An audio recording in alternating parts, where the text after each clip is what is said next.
And welcome, ladies and gentlemen, to GeekWatch, a subsidiary of the monastery, the open bar of the internet. I am your one and only gaming monk, better known as Mildra, and with me I have my good brother here in the temple, the man asking all of the most probing questions, good brother Nephenor. Greetings, humans. I come in peace. The usual approach I go is, I come in peace, you come in pieces. Well, yeah, that was actually a pretty funny movie. But I know I made the joke before, but it's one I had to. But you could kind of say I was setting up for this. I knew I was going to talk about this eventually, because despite how some people feel about the current state of Destiny 2 right now, Bungie themselves are a very interesting company, both in the past and to a degree now. Especially now that they aren't having to deal with the ugly-ass divorce that was the Activision era. Ooh, thank God for that. That was a horrible era. And yes, I do consider that whole thing a divorce. And as somebody who's had to put up with family court in the past, nobody likes dealing with family court. That is true, and generally everybody loses. Mm-hmm. But the 90s were obviously a very interesting and a very pivotal time when it came to the concept of shooters. Everybody knows this.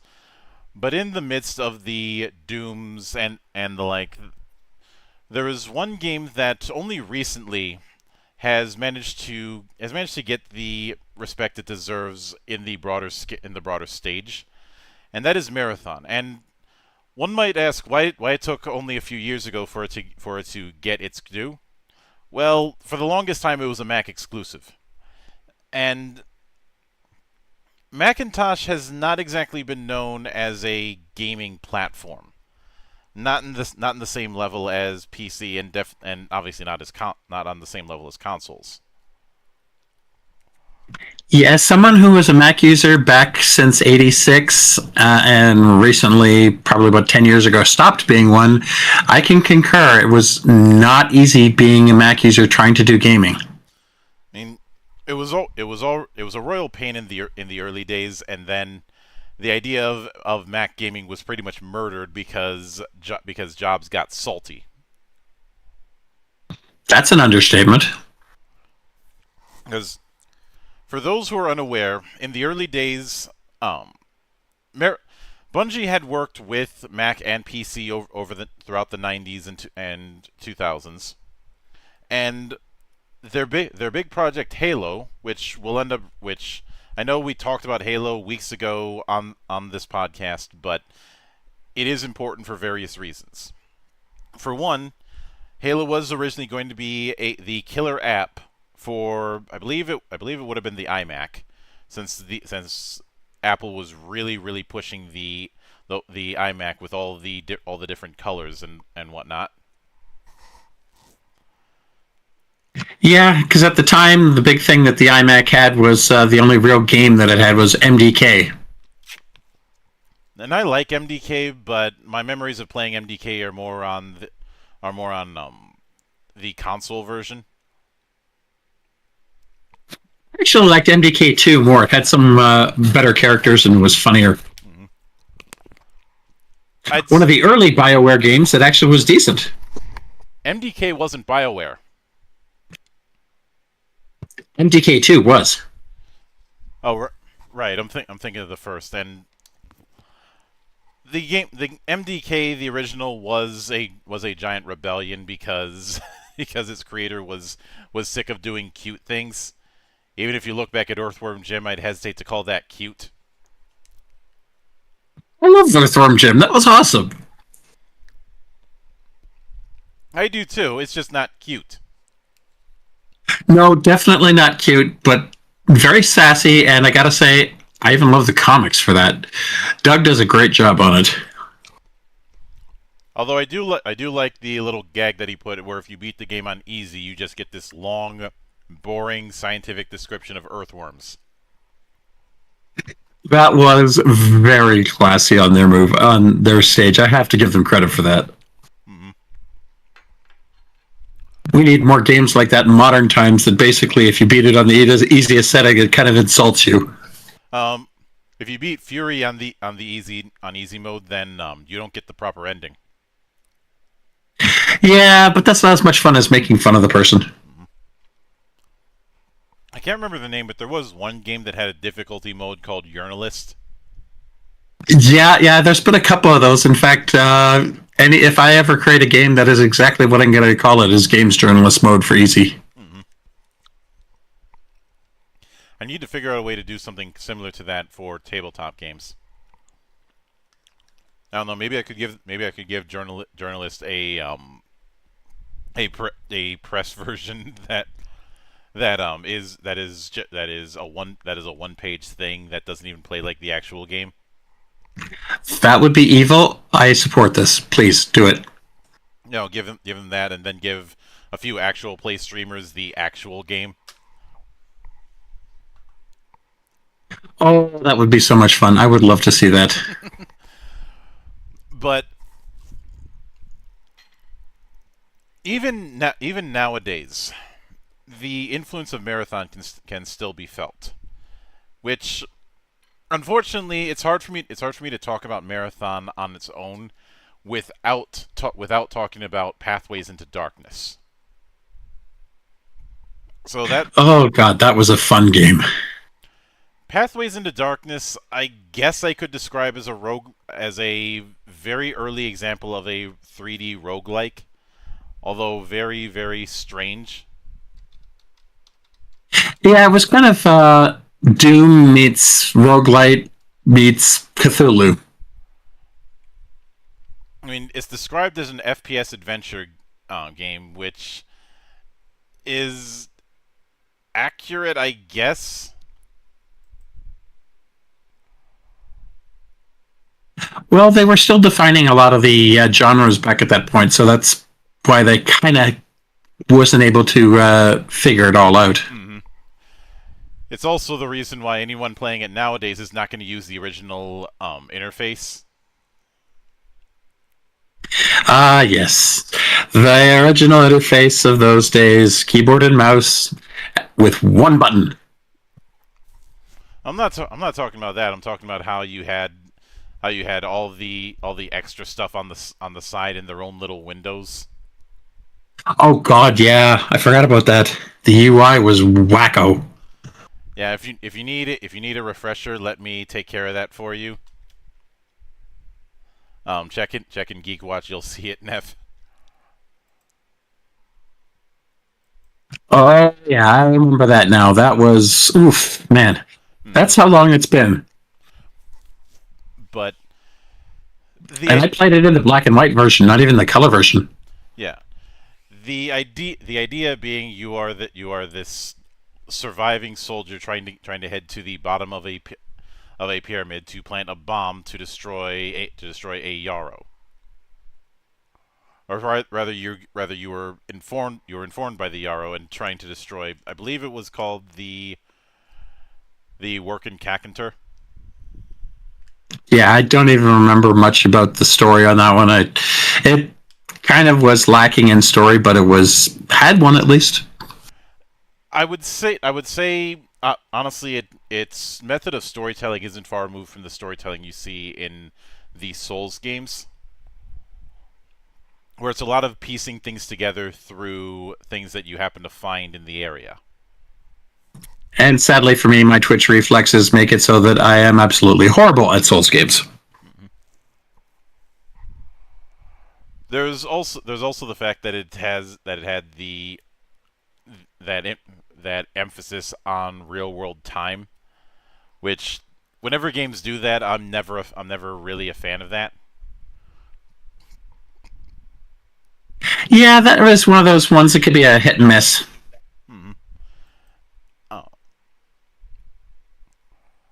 Now, apparently, this was meant to be a follow-up to Minotaur: the Labyrinths of Crete. Oh God, I never even got to play that one. That's how old that one was. Yeah, that was in '92.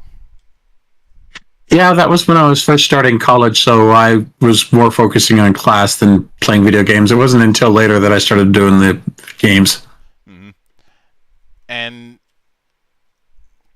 of course, there was also the fact that I was always curious if Wolfenstein 3D played an influence, and yeah, it did. Yeah. Wolfenstein 3D, Doom, the original ones, all of those had very similar DNA to how the first person shooters played. It wasn't, in fact, it wasn't until Marathon that they actually started getting a little more of the 360 where you could look up and look down. Marathon was one of the first where you actually could. Uh, And the first where you could rocket jump. That was fun.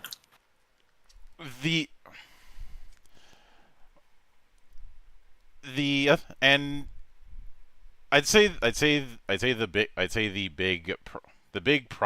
big thing that held something like Pathways into Darkness back the most is that it ends up the idea of it being a shooter is a bit deceptive. It is far more akin to a survival game.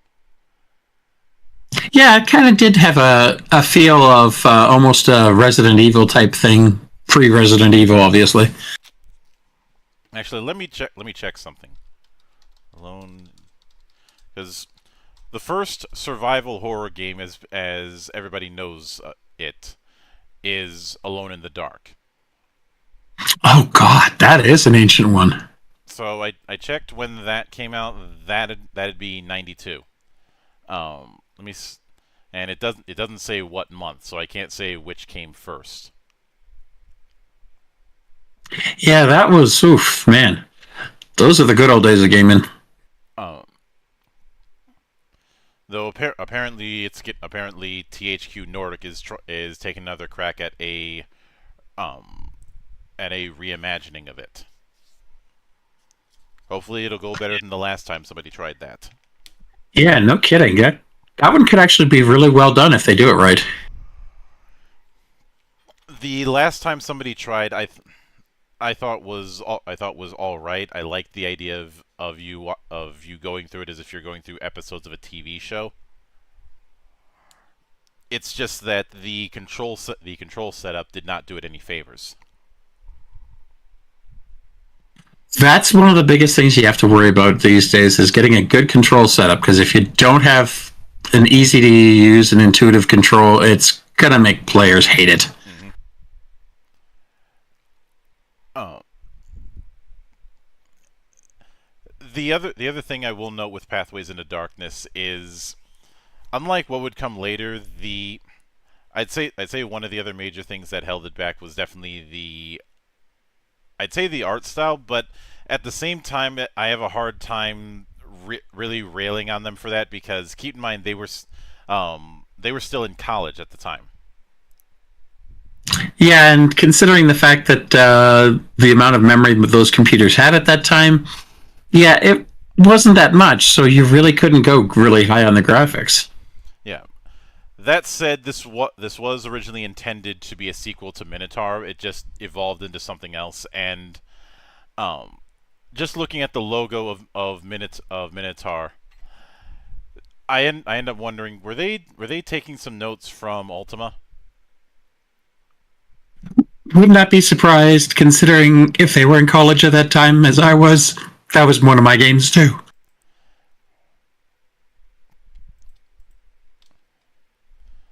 Also, I saw your comments, so I took the time to fix that.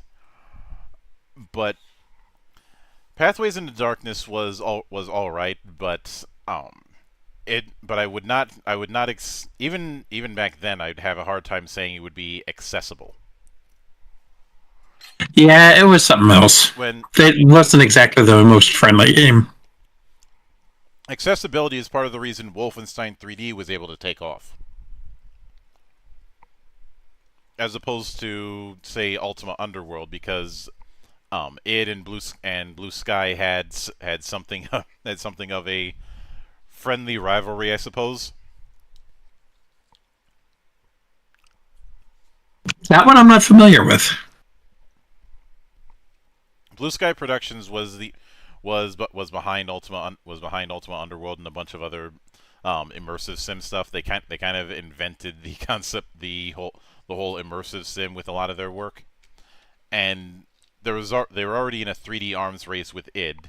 Then one day, Carmack goes up to the head of Blue Sky and said that he could make a faster texture mapper, which is probably a little bit boastful and a little bit arrogant. And then he did. Does not surprise me at Carmack. Oh, this is the guy who was willing to make thermite to try and steal an apple.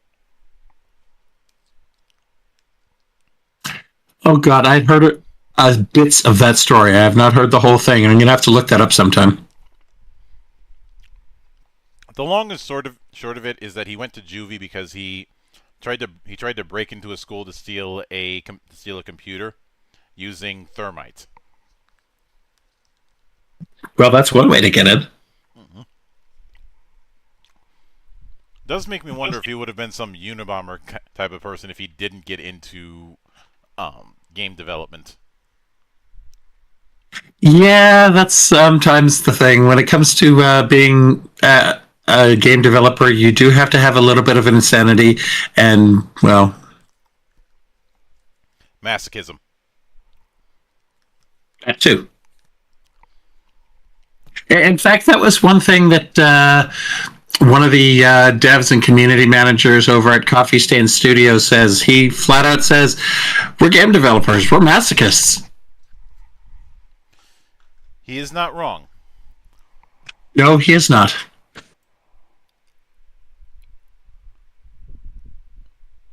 Although something though once we shift over into marathon, that's where things start getting nuts, and that's where the true insanity starts to present itself. I will note not until the third one. there were signs early on, and consider this. On one hand, you have Carmack saying story in video games is like story in a porn. And on the other hand, you have Bungie and company doing a hard sci-fi story with multiple characters involving artificial intelligence. And actually making it so that it's both a first-person shooter and an adventure. Yeah. And the sole reason I bring both of them up is to illustrate a contrast and how the insanity that happened with Infinity was the flower that the seeds were already planted for years ago. I can see your point on that one. Because something that I do a lot whenever I study these kind of things is examine the chain of events that led to a given project. If I have to use a role-playing example, which I had talked about with you before, how we ended up getting Arms Law, which would eventually morph into Rollmaster, which would get its simplified version in MERP, and then after the original Iron Crown went belly up, that's where we get stuff like Harp, and then finally Against the Dark Master. I really cannot wait to get my hands on that one. Well, until then, my review of it is still available. I'm not sure if you saw that. Yeah, I got it linked up. I'm going to probably watch it later. Mm-hmm. And the guy behind it, Max, is a good guy and also a power metal nerd like myself. That's actually what drew me to it originally, was when you started talking about the metal in the game and being influenced, and I'm like, you know what? I need to see this game. It isn't as blatantly metal influenced as say say Ragnarok, but the power metal influence is still there, and he outright admitted, especially Blind Guardian being an influence. Well, I will definitely be giving that one a good read when I get it. What am I looking at for that anyway? Speaking of which, November, I think, is when it's coming out for me. Mm-hmm. Oh, one of the things I've obviously, if you look at the UI, you definitely have a more cleaned up and more universe fitting UI. Though it is still confined. This being the because consider this was the original UI setup for Marathon, which I'm not the biggest fan of the setup, but it's an improvement. It was a lot easier to deal with. I liked it. The one thing I liked was the fact that they actually gave you a visual of the weapon that you were using, as well as the visual of how many bullets you got in the thing. Mm-hmm. Something else to note is the fact that that as mentioned before, this was one of the first times where you could move up and down. Second, but before even that, I should note that the Marathon trilogy is ridiculously easy to get into now because of Aleph 1. God, I love that. And I'm also glad that they are even taking that and making 3D models to make it so that it's a full 3D game rather than the sprite base that it used to be. I haven't seen the full 3D model approach. Is They're it still working on it. is it better looking than Doomsday? That I can't really say because it's still fairly preliminary right now. Because Doomsday they tried to make 3D models of all the models in Doom, including the weapons, and it did not look good.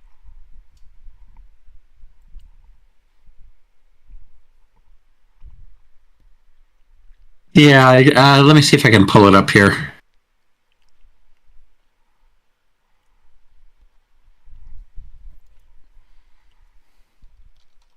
I think they were still trying to keep very much the same art style, so it's going to look very similar.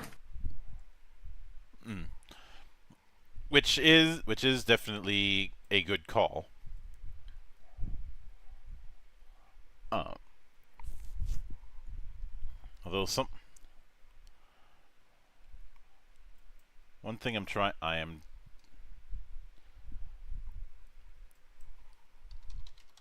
I kind of wish that there was there we have it. What I was looking for was a weapon list. Um,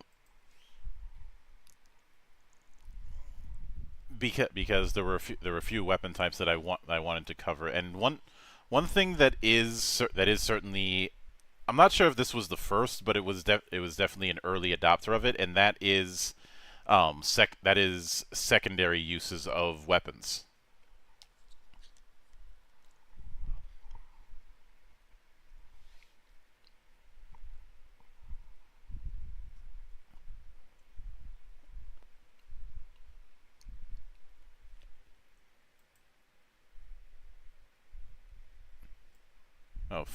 Forums. Yeah, exactly. I did manage to find what I was looking for, but when it comes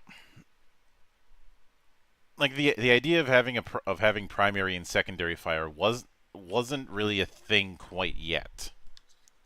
Now, as far as dual wielding, I'd like to say that this pioneered dual wielding in shooters.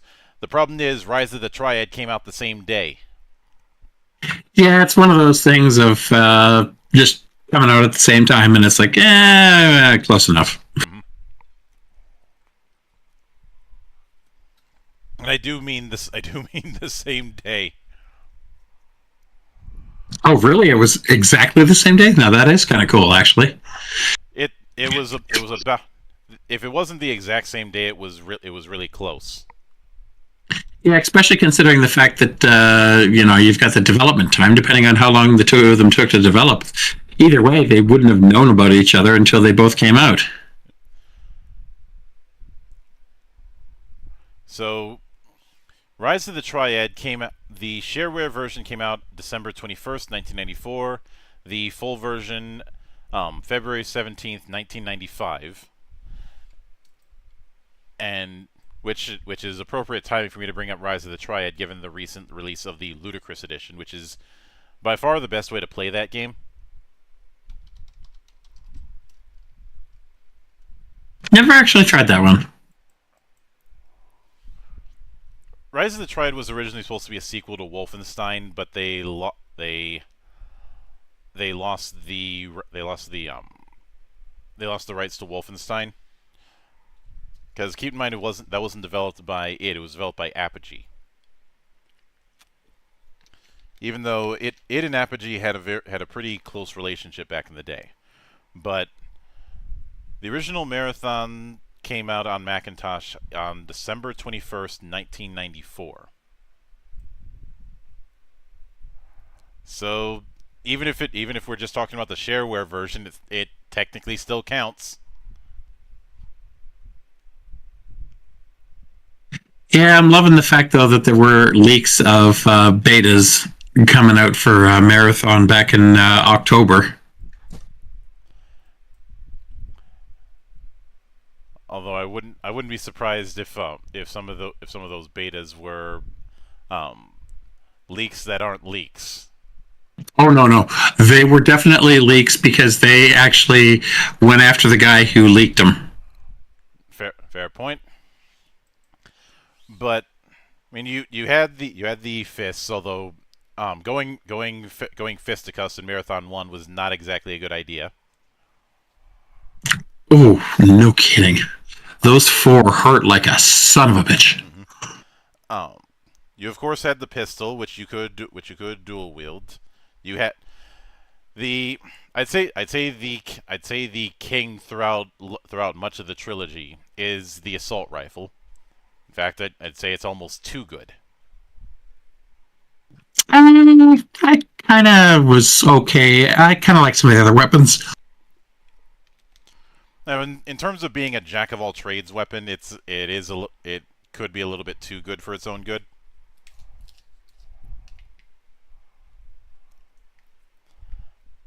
But just the idea of having a combi weapon like that was something definitely new, and something that wouldn't be dipped into for quite a while. I'd say the idea of secondary fire being a thing. Past Marathon, the only game I can think of that really took advantage of it early on was Unreal. Yeah, that was also one of the other early ones that had the full 360. Hmm. Although I still don't understand why Unreal had to be taken off digital stores. But that's another story entirely.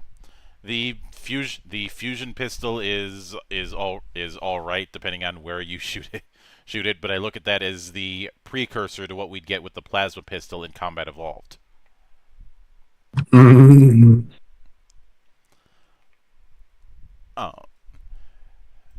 The SSM launcher, which I have to love the full name of the model. SPNKR X17 SSM launcher, aka Lazy Boy. The Spanker! I fucking love the Spanker! And truth be told, I like the design of it from Marathon 1 versus 2 and Infinity.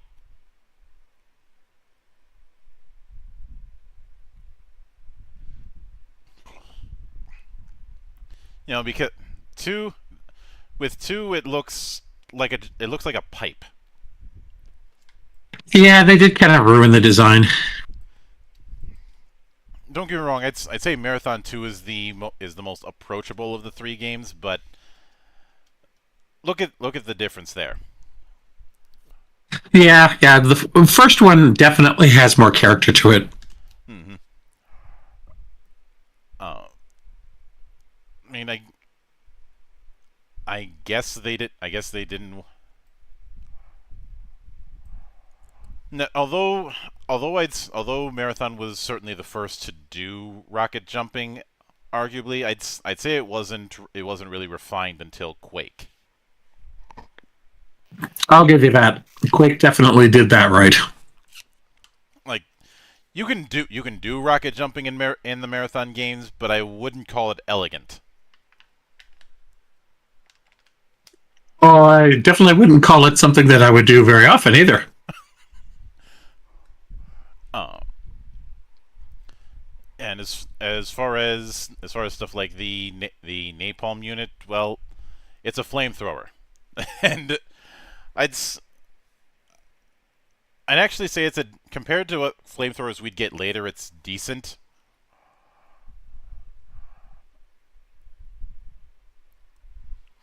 That be that being said, a flamethrower is still a flamethrower. There's not a whole lot of wiggle room with that. No, there's definitely well, no, there's a lot of wiggling for the people who are getting burned by it. Okay, fine. You've I'll take I will take that.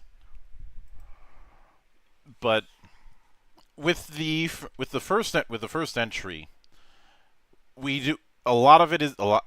There is a lot of claustrophobia, which makes sense given the nature of the thing. There's also a lot of world building through the terminals, and normally I am not a fan of doing journal entries in story.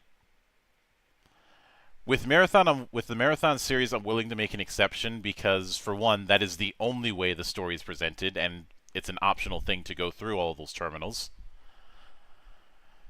How I think the reason it doesn't bug me as much in something like this is that a lot of times when games have journal entries, they don't really advance or give more context to the story. They're purple prose. The Chinese room has been my whipping boy for years for pulling this shit. Yeah, they actually did a good job in advancing the story and building the world at the same time. The other thing I always liked was the interactions with the AIs themselves, especially Durandal. He was fucking awesome. Mm-hmm. And yes, Duran. It is kind of funny where you could easily come to the assumption, oh, Durandal's gone rampant. He's gone completely crazy.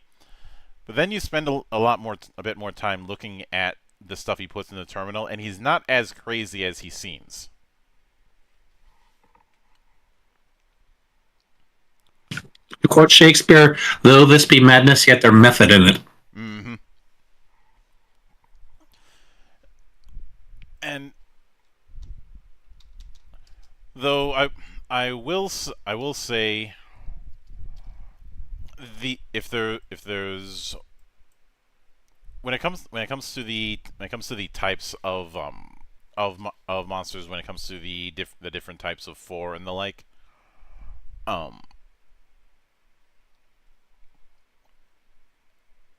each and it isn't a situation like with, say, Doom, where there's a bunch of enemy classes that had to be dealt with in specific ways in the same setup, I should say.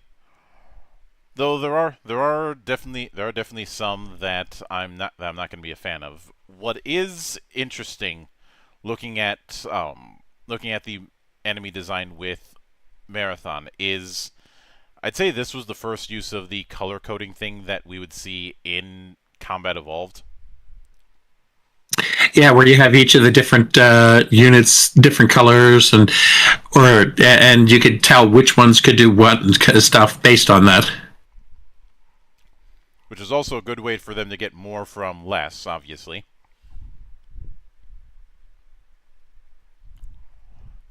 But there is oh, and although truth be told, there are some four types that I'm not as fond of as others, like say enforcers. Oh God, don't remind me of those guys. Actually, you know what? Screw it. Let's do a bit of a game. I'm gonna go through I'm gonna go through the list of the four. I want you to give me a grade between A to F. Alrighty, let's see. Fighters.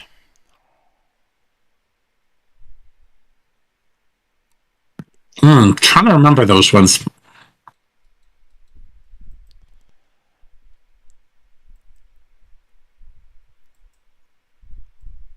let me give you a image link.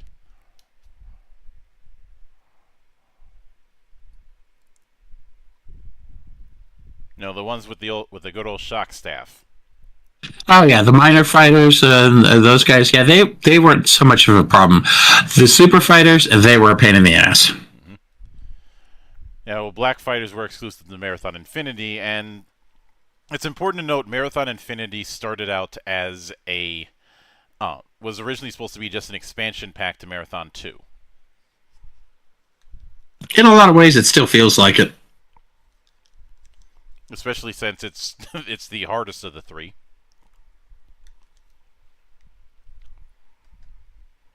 But what sort of grade would you give the fighters, putting aside the black fighters? Now, are we talking in terms of grade of difficulty or grade of character design, or what?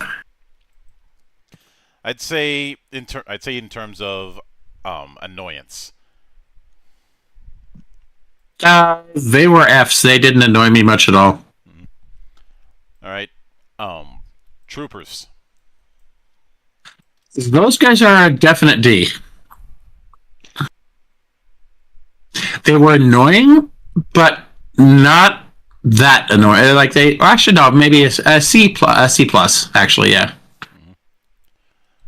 Mm-hmm. Hunters.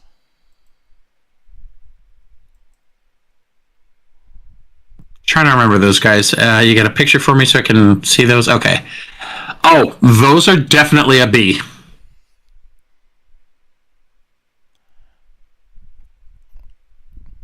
Because I will admit that I'm not a big fan of the fact that the best way to deal with them is using the fusion pistol. Well, that's about the only reason why I did good with them, because Fusion Pistol was the one I liked the most. Yeah, it's more of I don't like the idea of something being invincible except for all but invincible except for this one particular method. I prefer having multiple methods to deal with enemies. Just a principle thing. Yeah, because I got caught a lot of times without my Fusion Pistol when I ran into those little assholes. Mm-hmm. Enforcers. Those ones are a solid B plus.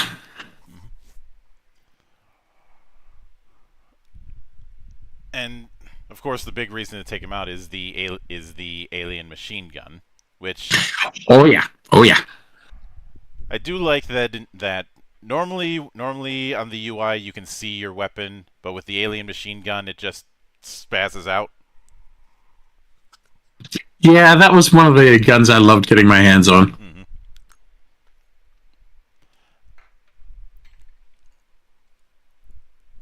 And the Svit, I would grade them probably a C plus as well. Yeah. Juggernaut.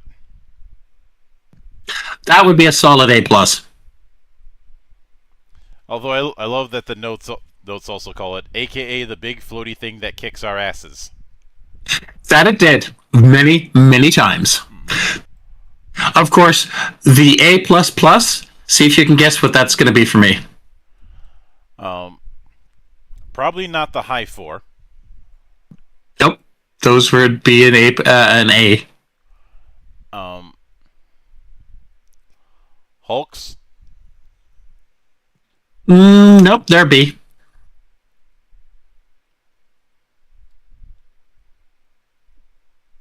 What, the lookers? Nope. You want me to tell you? Wasp. Nope.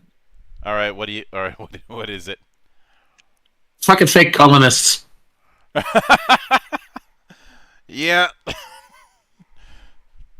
Those guys screwed me over so many fucking times.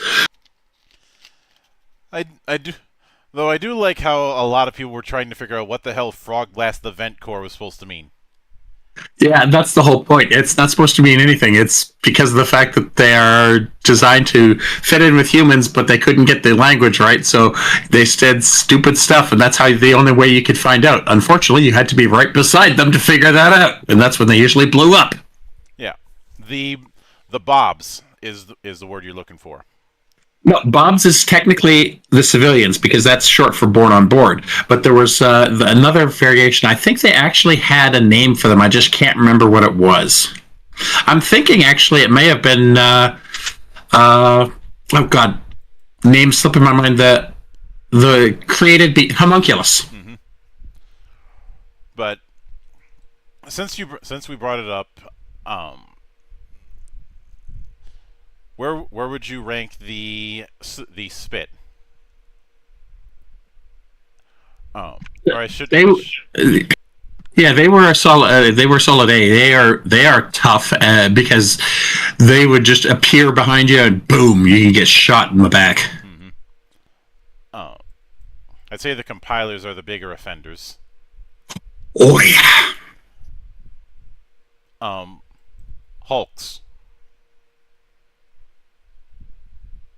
A. Wasp. Trying to remember those ones, but I don't remember them being that bad. Those were the little floaty things, weren't they? Yeah, these guys. Yeah, they were. Those guys would be like a D. Mm-hmm. And lookers. Those are the ones that kind of look like giant eyeballs, weren't they? Yeah, something like. Oh no! Those I didn't have much problem with those. Those would be like maybe a C minus. Mm-hmm. They only showed up in Marathon and not in 2 or Infinity. I can't imagine why.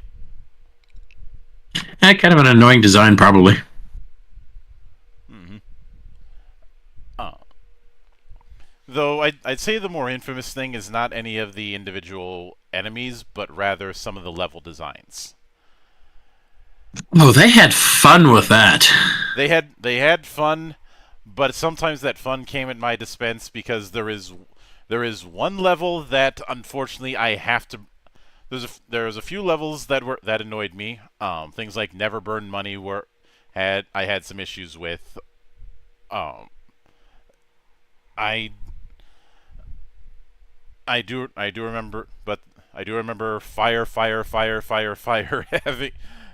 I had some up and downs with, but there is one that is the elephant in the room, and it's the one that was so bad that they apologized for it afterwards. Colony ship for sale, cheap.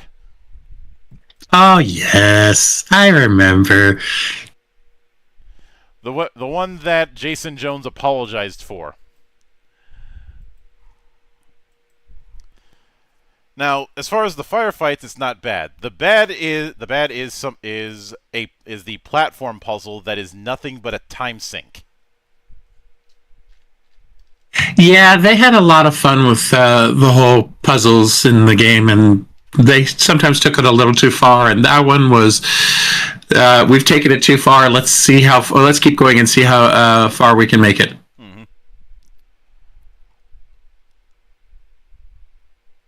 The the big problem is a lot of people a lot of people would think that the worst kind of ones are the maze levels, but if you were playing shooters around this time or even old school ones nowadays, maze levels are nothing new for you. And you've got an auto map, so you don't have as much of a problem once you start getting lost. And with LF1, that auto map can be overlaid onto the main screen. So you've got even less problems. But the ones where you have to run around and hit buttons in different locations in different orders and all that kind of stuff, that was a pain in the ass, especially when the map was convoluted. Mm-hmm. It doesn't help that the buttons that activate the pillar are on timers. Yeah, so you got to do it in a very specific amount of time. And I will admit one of the things that could easily trip people is the fact that you actually have a slower fall speed than you would in other shooters. So there's moments where you think you'd need one more platform, especially since you can't jump. But if you just make the run across, you'll be fine. It's one of those things where you have to rethink how your monkey brain approaches gaps in these kind of games. Yeah, I mean, you are literally on a spaceship, so gravity is going to be slightly different. Hmm. But then we have Marathon 2. And I do want to point out that there are two things that are going to be brain rot when it comes to the Marathon series and Bungie as a whole. One of them is the number 7. They do love their sevens. And you spend too much time with it, you will start seeing sevens where they are not there. Like say the fact that the grenade part of the assault rifle has 7 rounds. Yeah, that was always entertaining. But for me, the biggest thing that I always loved about Marathon 2 was the fact that at the time I was playing it, the alias I used to go by online was Karan the Boatman. And so Karan doesn't make change level.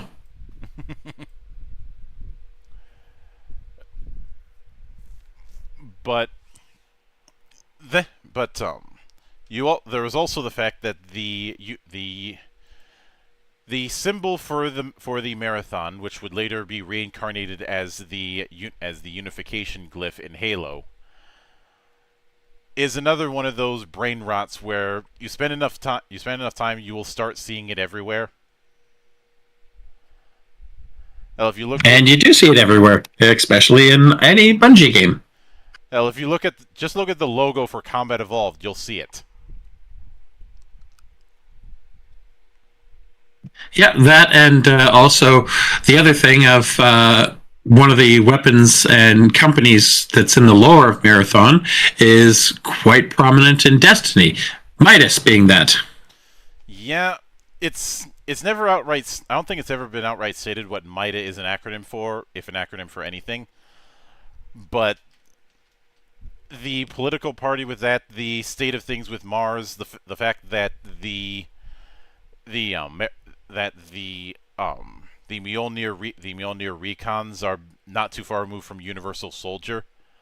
It's just that they were too good at their job, so they were outlawed. Yeah, they have all sorts of things that just nods to each other. And even the fact that in the lore tabs of Marathon, they refer to them as Spartans. Well, that and the one that you play on Marathon Security Officer is also known as Mjolnir number 52.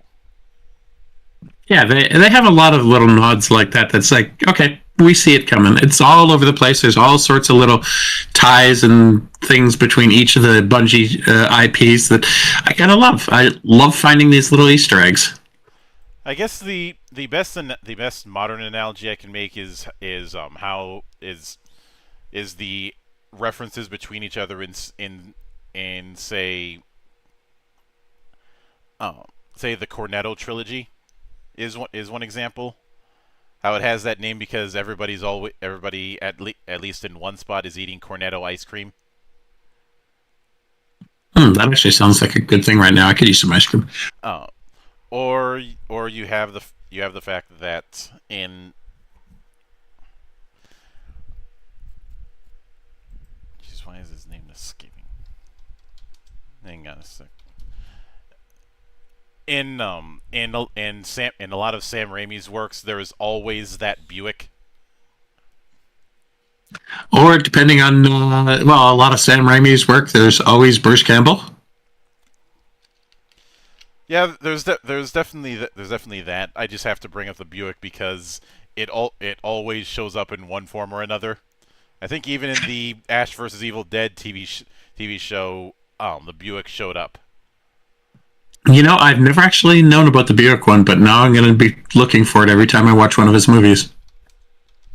Uh, and of course there's and And I do have to correct myself. It's not a Buick. It's a Oldsmobile Delta 88, Okay, at least now I know what to look for. also known as the Classic.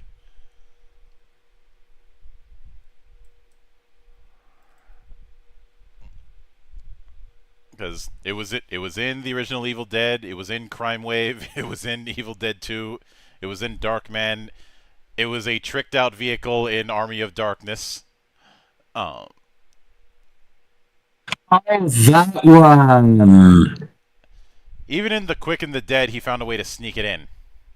Yeah, and that was also the one that Uncle Ben drove in the first Spider-Man, wasn't it? Yeah, in fact, the Classic shows up in all three of his Spider-Man movies. He just loves that car. Mm-hmm. Um, I kind of liken it to how in anything that Lucas did back in the day, eventually you'd hear the Wilhelm scream. Technically speaking, now you'll hear that almost everywhere. Yeah, because for years it was used as a stock scream in black and white films. And now it's just used as an in gag. Mm-hmm. Oh, and I've had, and the now when it come now when it comes to when it come when it comes to the when it came to the sequel, um, obviously you have that track right at the start by a band called The Power of Seven. Oh, I love that intro song. Here's where a decision happens that I don't quite agree with, and that is getting rid of any sort of OST and going solely with the sound effects. Yeah, that was a mistake. They definitely should have kept the music in, especially if they could have kept Power of Seven on it. Now there have been some fans who have made their own custom OSTs, which if you're clever enough you probably could mod into it. But it's the reasoning that they gave as to why that it didn't make sense to have your own personal soundtrack while you're shooting up a space station, as if it was coming through the PA. Why not? That sounds actually pretty epic. Uh, That's what made Doom, the new Doom game, so much fun. Is all of the great music. I would say even Rise of the Triad has some really good music from Apogee, and I'd say that idea of background music would be unrealistic. I think the way they emphasize their musical scores with Halo is almost a tacit admission that they bet on the wrong horse.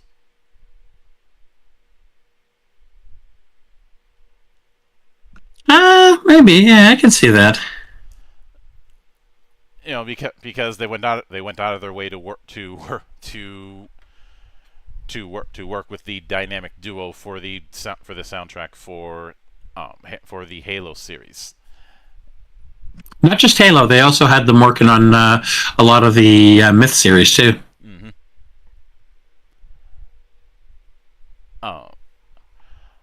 By the way, I do have to have a bit of a laugh at the playtesting policy that Bungie had. Play till you puke. That yeah, I can see that. Because apparently every member of Bungie had to play it from start to finish twice. See, now that's something that I wish we could make games journalists do. Hell, it's hard enough getting you to finish it once. I'd if I ever go into full on video game development, I'll probably put in a clause in any review copy deal where you have to stream yourself going through the whole game in order to get a review copy. Oh boy, you're trying for another Cuphead scenario, huh? Some would call it a Cuphead scenario. I call it separating the wheat from the chaff. That's kind of the same thing at the yeah. Because there are going to be some people who are able to do it, and some people who are not able to do it. And I look at these kind of things as a litmus test. Um,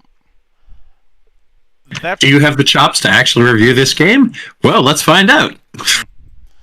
Now, that being said, between the three, I will argue that Marathon 2 is probably the easiest to get people into. Yeah, it was a lot more streamlined than the first, and not as confusing as the third. Some of aside from the fact that that fisticuffs started to become more viable because you could do the old 1-2. There was also the fact that we got possibly my favorite introduction into the whole trilogy. The WSTE M5 combat shotgun, which is already Oh, yes. is already is already I put it on the same tier as the super shotgun, and then someone at Bungie said, "Give them two." The other thing I really liked was that they came out with the level editor, which, oh man, some of the custom levels that people made. Yeah, Forge wouldn't be till after Infinity, from what I recall. But what I found especially funny, and this is definitely them wearing their influences on their sleeve, is the fact that you reload doing the gun flip. You know, the same flip that Arnold tried to do with a real gun and almost broke his hand doing it. For Terminator 2, yeah, that's not something you can easily do. Mm-hmm. He wasn't even using a double barrel. He was using a lever action. It was just that it's almost a "you'll shoot your eye out, kid" kind of moment, because he was told by the prop team, "You're better off using a prop gun if you're going to do that flip." He was like, "No, I can do it with a proper one." He tried it, almost broke his hand, and that was enough for him to say, "Yeah, I can't do it with a real one." Yeah, that's not exactly something most people should try anyway. Mm-hmm. And it wouldn't be the last time that gun flip would be referenced in shooters, because Modern Warfare 1 did it.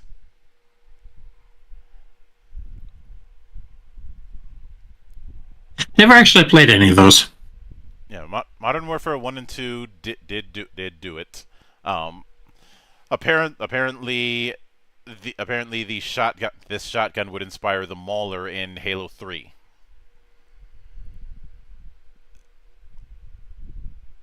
It was supposed to be in a scenario pack for Marathon 20/10, but when that got shit canned, it got moved to Marathon 2.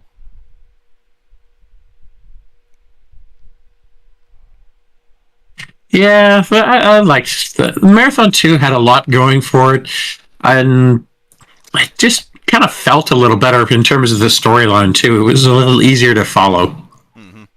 Especially since instead of a pissing contest between multiple AIs, you have far more of a direction. It's you acting on Durandal's behalf to essentially take the fight straight to the fore, alongside the now freed Svit. And admittedly, it's easy to make some jokes in retrospect, given the name of the captured force ship that Durandal gave.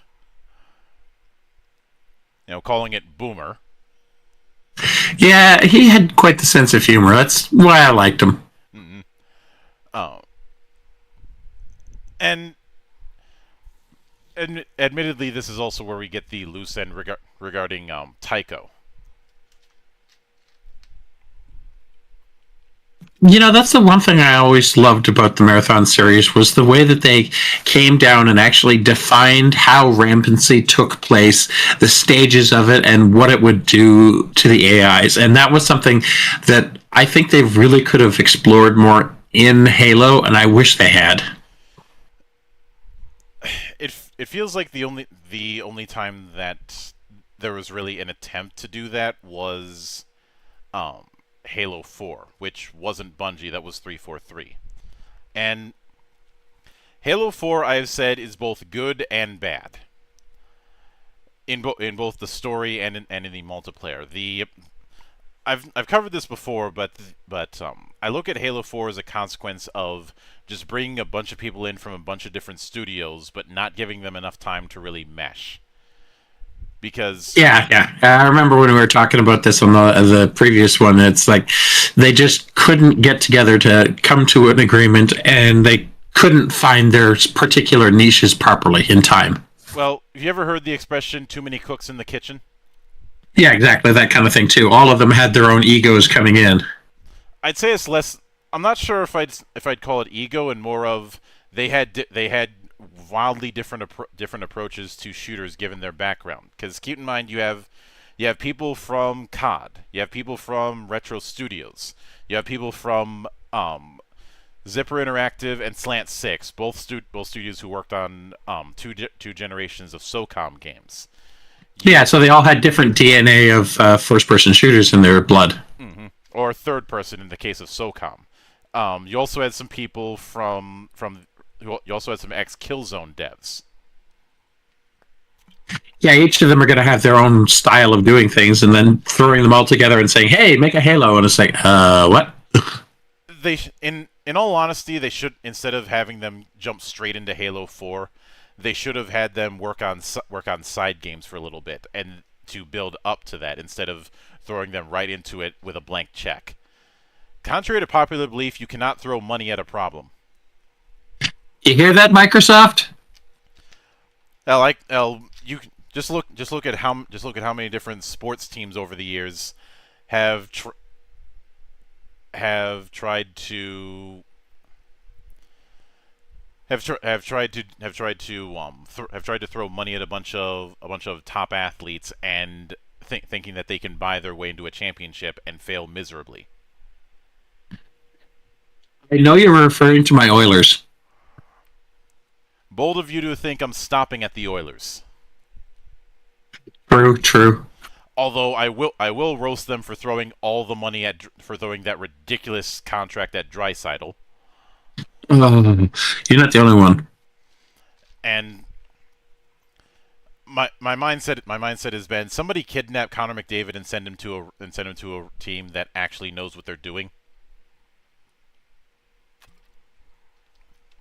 Yeah, I gotta wonder about the management of the Oilers. As much as I love the team. Hey, at least they're not the Flames. One is the loneliest number, especially when it comes to cup wins. But the reason why I say Halo 4 is both good and bad is the relationship with the relationship with Chief and Cortana in that, and dealing with the fact that Cortana's rampancy is something that's coming. The emotional range is in Halo 4 was very good.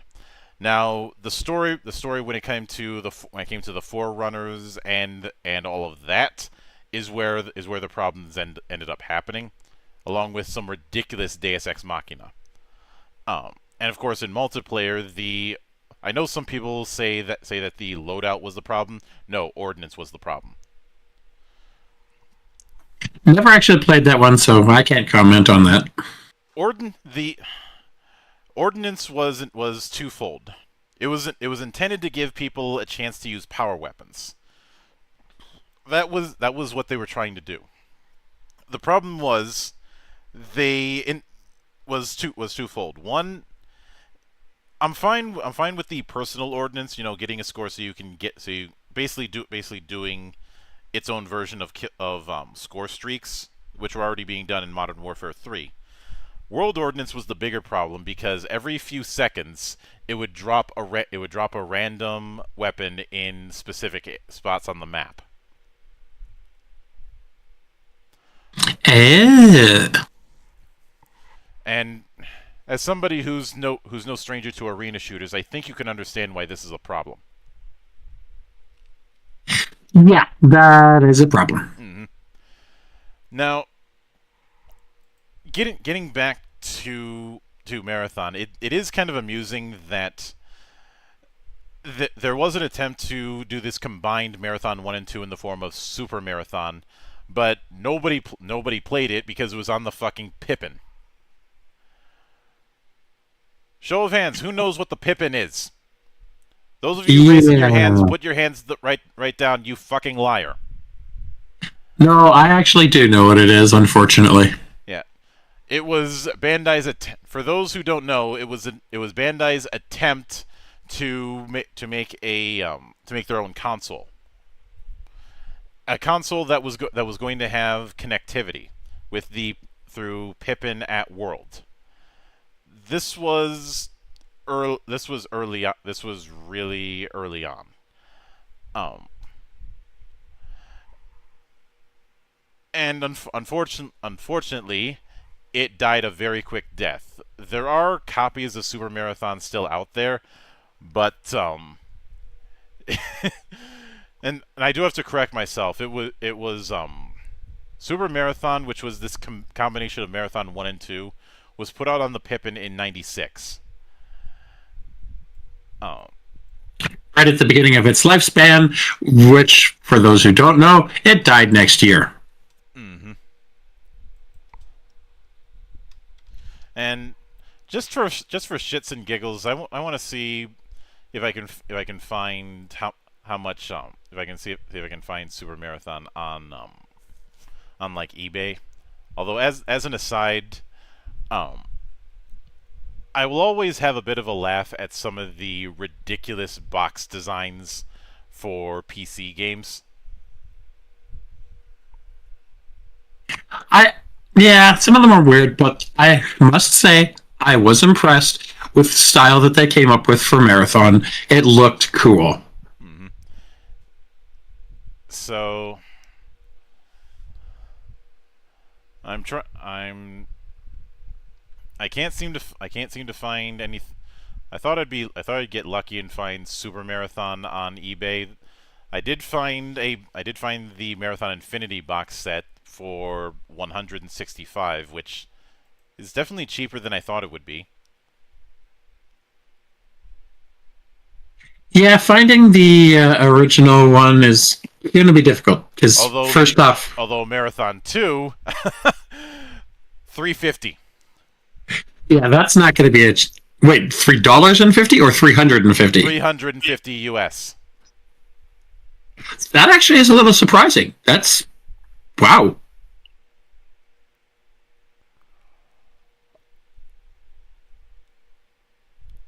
So, yeah. Yeah, that was actually, for those who don't know, Marathon 2 was the first of the Marathon games that actually was cross platform. And would eventually get on 360. Though I do maintain still that the best way to play any of the Marathon games is through Aleph 1. And as far as there's not really a point to digging around for Super Marathon, because all that it is just a fusion dance of Marathon 1 and 2. And that is, actually, no, I'd say it would probably be a little uglier than Gogeta. Mm. So if so and like I said, if anyone there was a Marathon trilogy box set, but again the best way to cover it is Aleph 1, because unlike going back to some of the originals, you're going to have a more modern control setup and some degree of modern screen support. I.e., you'd be able to play it without having to have that ridiculously obnoxious UI. I like the UI. I do. It's just that UI is not going to be good for modern monitors. That's true. It would be absolutely horrendous for modern monitors. And for me personally, I will always prefer the minimalist approach to UI. Yeah, something like that. I mean, it's easy to see how nowadays they could get away with a lot better UI, but at the time they were doing with what they had. Mm-hmm. Now, that being said, th- um, then we get to Infinity, and I will note one thing in advance. The main weapon that was added to this was the um, KKV7 SMG Flechette, which it's all right, but compared to some of the other automatic weapons, it's not as good. And I think the real selling point is being able to fire it underwater, as well as Yeah, in that made a space, big difference. because there were significantly more underwater areas um in Infinity. But when it comes to Infinity, one bit of context that has to be mentioned is that it, technically speaking, wasn't developed by Bungie. It's one of those Looking Glass meets Irrational Games kind of situations, because it's credited as being made by Double Ought, but Double Ought was full of a bunch of Bungie veterans. So that's why I say Technically, yes. Bungie. Yeah, technically Double Ought, but also technically Bungie. Um, as an aside, one thing that is something that was in there that didn't quite age well is they did they did with Marathon, we start having the concept of reloading. The problem is there wasn't a way to manually reload. Yeah, they didn't have the whole R for reload button like they do now. Although, truth be told, my favorite use of reloading in a shooter is from Outlaws by Lucasfilm. That I never played. Outlaws is a Western shooter, and Ah, the thing with it is you don't have a speed loader. oh yeah, you'd have to do it with changing the bullets. You with, say, your 6 shooter, you pressing R is only going to reload one bullet, so you got to do it multiple times in order to get the full clip back. Same thing goes with your shotgun. Same thing goes with your rifle. Yeah, that's actually a good way to do it. I like that. I think the only one that doesn't have that is the uh, is is the Gatling gun. But the downside with the Gatling gun is while that's active, you can't move. Which makes sense considering it's a Gatling gun. A Gatling gun in the Old West, so it's meant to be planted. I mean, you can still aim. You're just not having any love from WSAD. Huh, I was just reading on the wiki who did the port of Marathon 2 to Xbox Live, and it's a company I'm actually familiar with. Freeverse. Yeah, fancy that. Well known for their Burning Monkey solitaire game. Mm-hmm. But the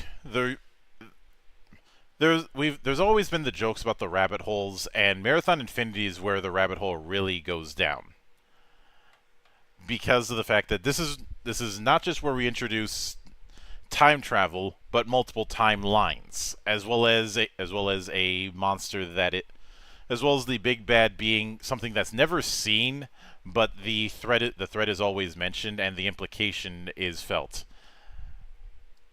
The Yeah, the that work was a weird one.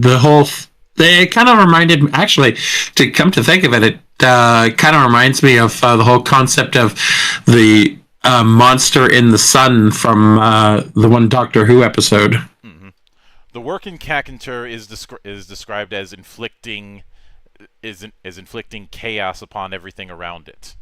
Um, I think in one of the terminals it said it's as if the universe forgot its own rules.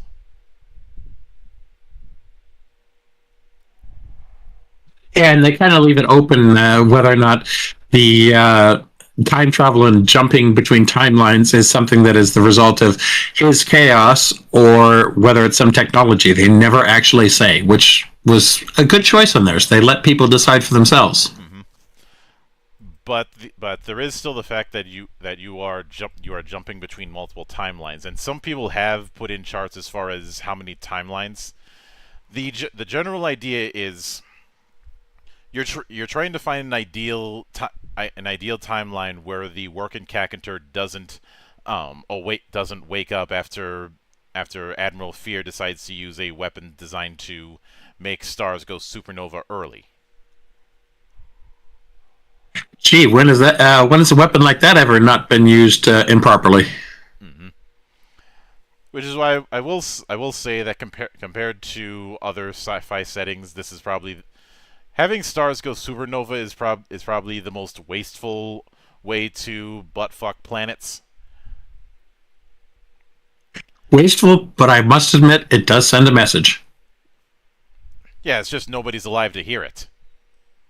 Exactly, that's the problem with it. Whereas you look at, say, let's look at some other examples of planet destroying effects. You have the glassing in Halo, which is a lengthy process. Uh, and it's not one that it's definitely one that is meant to send a message, but it is done with multiple ships over a long period of time.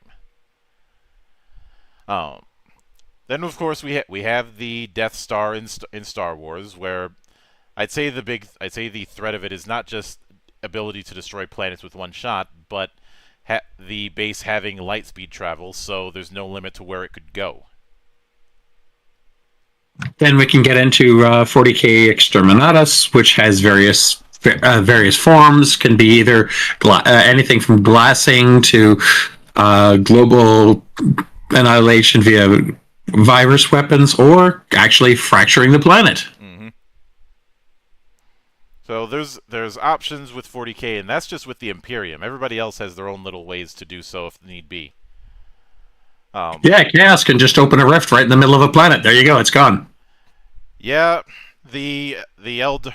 Well, if I want to bring up the Eldar, all I have to say is Slanesh, and I've made my point. Yes, the only time that an orgy has ever brought a god into existence. Hmm. Which leads me to wonder if anybody has tried to do art interpreting Caligula as a Dark Eldar. Dear gods, that makes too much sense. I mean, we had Judge Cal in Judge Dredd, who was basically a parody of Caligula, and I had argued that the Day the Law Died story would be a perfect excuse to bring in Malcolm McDowell to play Judge Cal as an in-joke. Yes, please. He could do it too. That man has range when it comes to evil. Well, you know the reason why I say it's an in-joke, right? Not offhand. He played Caligula in that movie way back in the day that also had um also had also had Peter O'Toole drunk off his ass. Ah, okay. That I didn't. And along with having one of the largest props in movie history around that time, the whoring boat.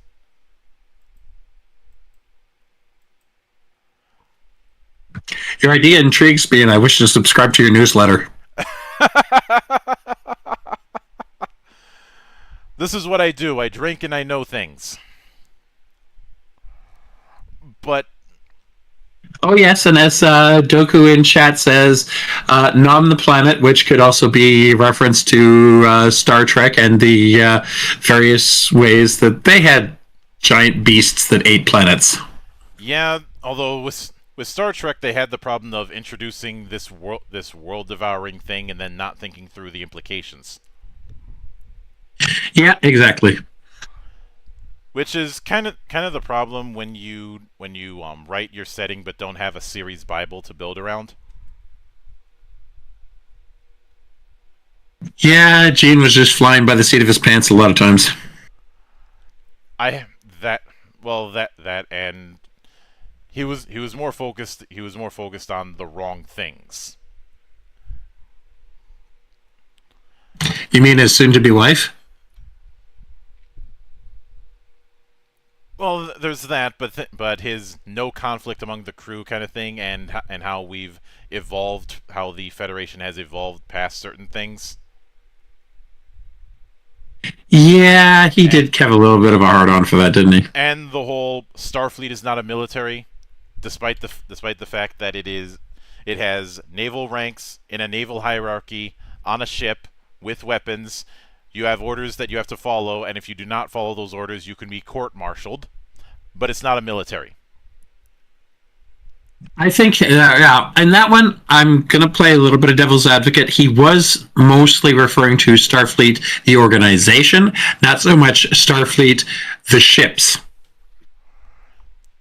If anything, the ships were the military arm of Starfleet, which wasn't itself military. I'm not willing to give him the benefit of the doubt on that. I can understand that, and I'm not going to argue on that because he was a little bit of a problem when it comes to that. Yeah, I point that kind of thing out because you even in the OG series, you had moments of him being of Kirk being on trial for violating orders.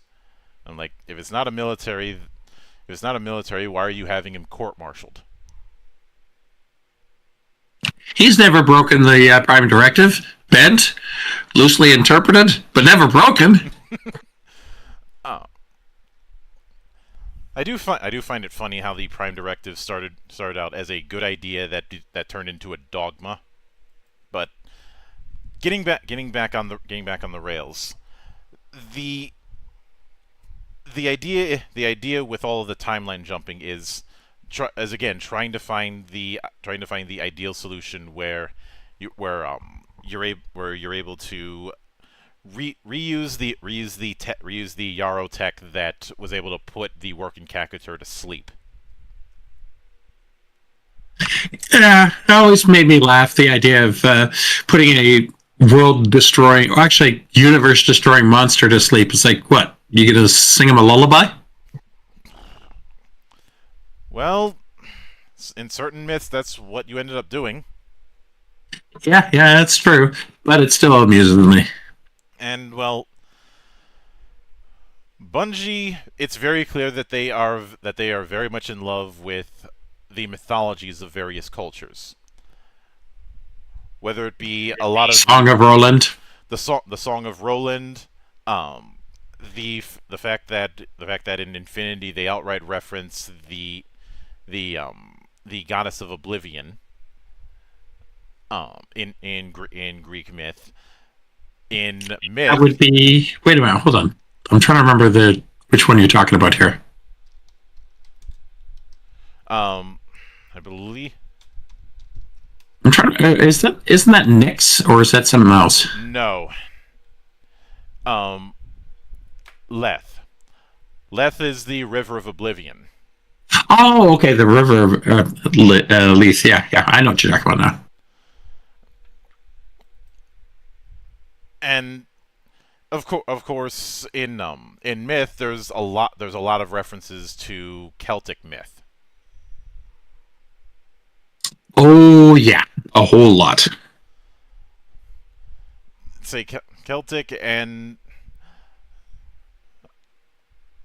probably a little bit of Irish is not a little bit of Irish, but you have plenty of nods to Celtic, and I'd say some of the to a lesser extent some of the other regions within the British Isles. Well, hell, when it comes to myth, the Berserkers were pretty much designed after Braveheart.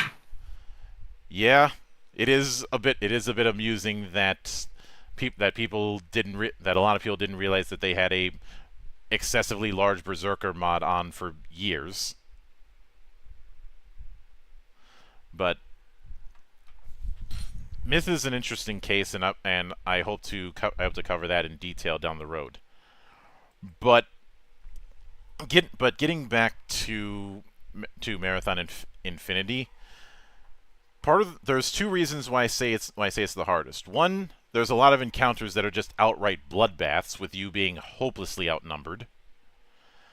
Two, there's the fact that there's a bit of handbraking with the way you progress, and if you take the wrong path, especially in the electric sheep levels, you could end up replaying the same chapter that you were earlier. Yeah, they made that a whole lot of pain in the neck. Mm-hmm. And there was also the fact that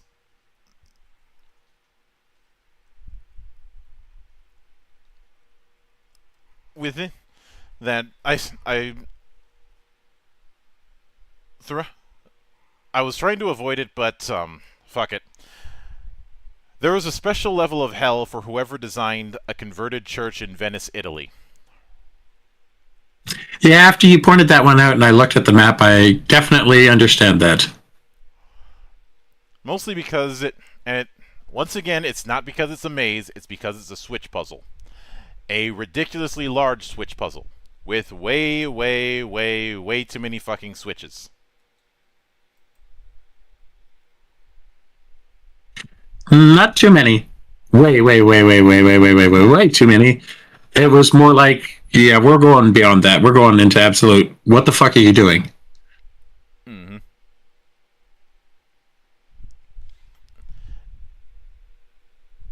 And I would be tempted to bring up the VidMaster challenges, but those are the equivalent of secret levels, so there's not a whole lot of things to discuss. But just the ridiculous size of the map, and the fact that there's so many damn switches.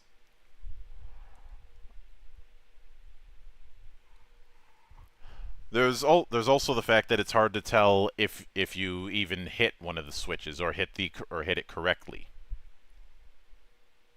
Yeah, they didn't make things easy. Mm-mm. One would think I'd have a similar hatred for Imok Sakura. I really don't. Because yeah, it's a big ass maze, but there's constantly stuff that you're doing within it, so it doesn't annoy me nearly as much.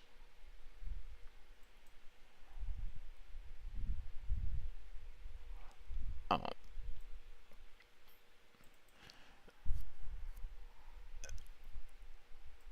also, as far as Frog Blast Event Core, apparently the reason that phrase exists is because Doug Zartman was told to improvise a random phrase. Well, he definitely did. Mm-hmm. Oh, actually, I was wrong. They weren't. They were called simulacrums. Yeah, yeah, that would make more sense. It was a bit odd that they'd be called homunculus, because Yeah, I knew it was some weird name though, like that simulacrum, homunculus. You know. mm-hmm. And there, one particular theory that I do remember that that had been put about, especially by Mandalore, is the idea that, for starters, the technology that was used to create to to to create people like Marathon Security Officer and essentially create the Mjolnir units, the cyborgs, was technology built around the Yarrow.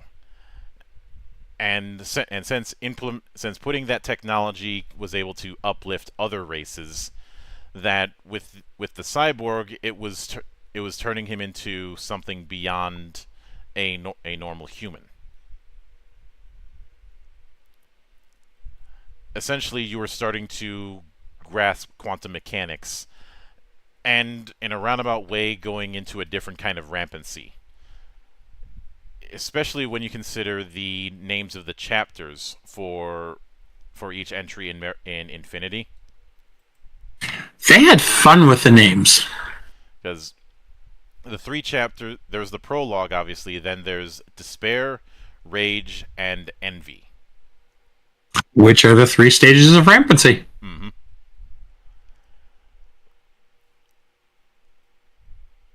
Although technically there's supposed to be a fourth stage, which is semi-stability, but whether or not Durando actually achieved that is something they never really say. I don't think they ever outright admitted if he was ever rampant to begin with. Or whether or not he may have already hit that stage before you even run into him. Mm-hmm.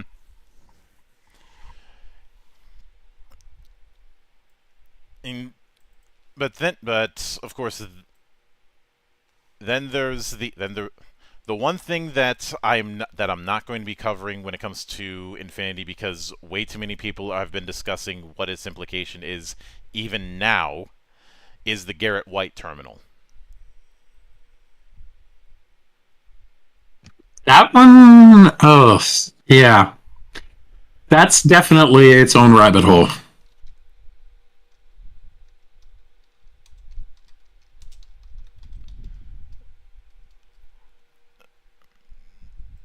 I mean, although I will note that I do appreciate the discussions that go on marathon.bungie.org, where it's not exactly a wiki, but more like an um, old school forum where people are discussing the finer details, so you can see people kind kind of dissect it in semi real time. Yeah, there was definitely a lot of discussion on this. I mean, heck, they're still talking about some of this stuff in this game. Mm-hmm. And it kind of reminds me of the book clubs that I was in with certain books, where we would discuss this minutia to try and piece things together.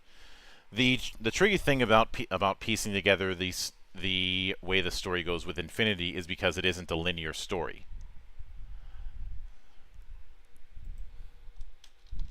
Because remember, you're going through a story at one point, then you're jumping out of that timeline and into a new timeline, and you do this multiple times. It's almost like Quantum Leap, except for timelines. Mm-hmm. And there is that infamous chart that tries to break it down, which I will share for you in GeekWatch.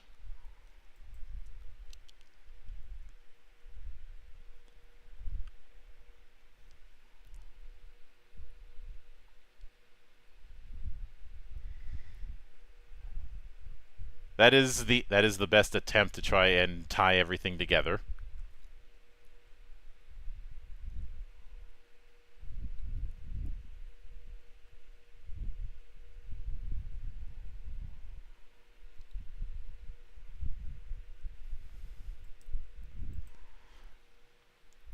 And I'd hesitate to say it. I'd hesitate to say it's an easy timeline to work with.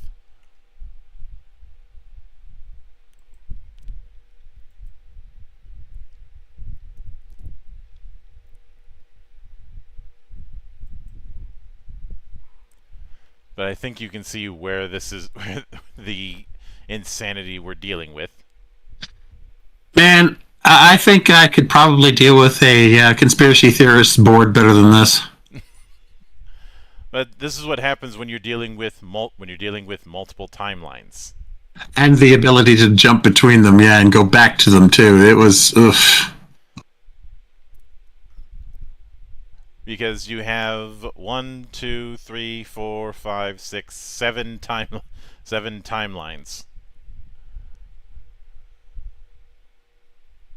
And multiple ways that it can all end out. Mm-hmm. Which which is what and the of course the interesting thing is that for the longest time there was the pissing match between Durandal and Tycho. And then things get even more interesting when Thoth enters the picture. Yeah, Thoth was definitely one that just kind of like gave Durando kind of like he's looking at him and going, excuse me. Well,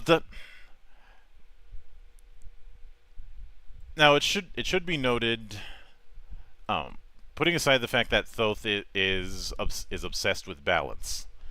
Thoth, as far as the Egyptian deity, is considered the god of the moon, knowledge, wisdom, writing, hieroglyphs, science, magic, art, and judgment. Yes, yes, of course. Toth was the god of knowledge and books, so everybody knows that Bird is the word. In his case, quite literally. So you go from that to a Yarrow AI that is obsessed with balance. And free verse poetry. Mm-hmm. And of course, there's a bunch of other th- things, and I suppose the other there's a few other AIs that are worth noting. Um, there was Traxxas 4, who was responsible for screwing over the Martians,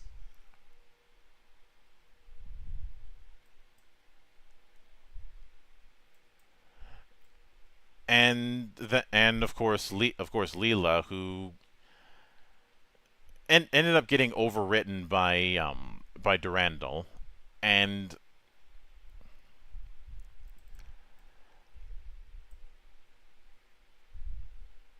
if I'm trying to, and when it comes to the name, um, when it comes to the name Leela, it does have its ties into Sanskrit and is loosely translated as play,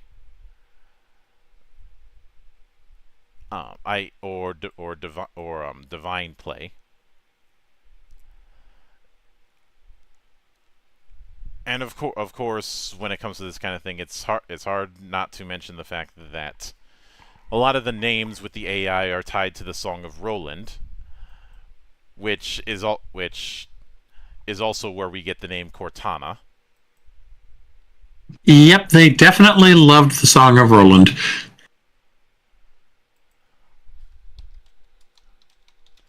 In fact, I think they've referenced stuff from it at least two or three times in Marathon series alone.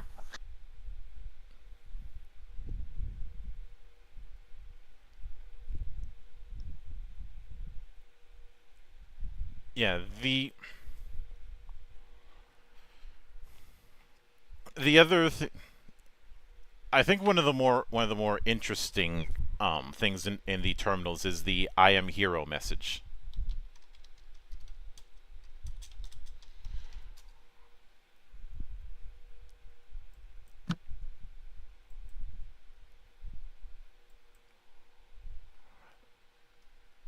which is basically, I have been Roland, Beowulf, Achilles, Gilgamesh. I have been called 100 names and will be called 1,000 more before the world goes dim and cold. I am hero.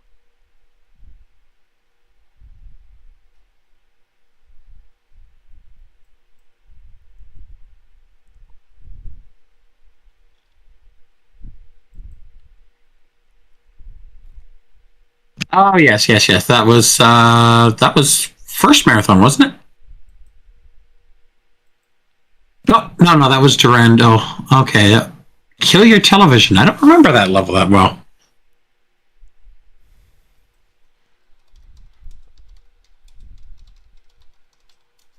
But it goes into that that particular concept of the reincarnating hero, which in some roundabout way, has made its presence known in a lot of Bungie's work, even if it isn't a one to one. You always have some sort of hero and villain dichotomy in that sort of myth. In the myth games, you had the Legion and you had the Dark. In Ooh, yeah, the whole cycle of that rebirth and becoming the enemy. mhm, the Leveler. In in Marathon, you have the whole thing with the Four and Marathon Security Officer. In Halo, you have Master Chief and the Covenant slash Flood. Uh, in Destiny, you have the Guardians and you have the Darkness and the agent and specifically the agents of it. Or, well, to be precise, if you really want to go into it with Destiny, you've got, as they called it, the Gardener and the Winnower. Yes, I got into that deep of the lore. Mm-hmm. And truth be told, if there's any game I now I kind of skipped Oni in this because because Oni is a tricky situation due to The fact that it was half alive when it was taken over, yeah or half done. Sorry. yeah Oni is a mixed bag, and one that I hope to cover in some detail down the road. It is still, for all intents and purposes, the best Ghost in the Shell game. Yeah, yeah. That's one of the reasons why I actually was hoping it would have been better than it was because I loved Ghost in the Shell. Mm-hmm. And that's not that's more of a damning statement on the official Ghost in the Shell games that have come out in the last 20 or so years. Yeah, they could have done so much better. I wish they would have. But but of course, one the ending that we ended up getting with Infinity is interesting from a meta concept because you basically have it where you're dealing with the final moments before the universe closes, and the Durandal Thoth hybrid basically saying that you are destiny.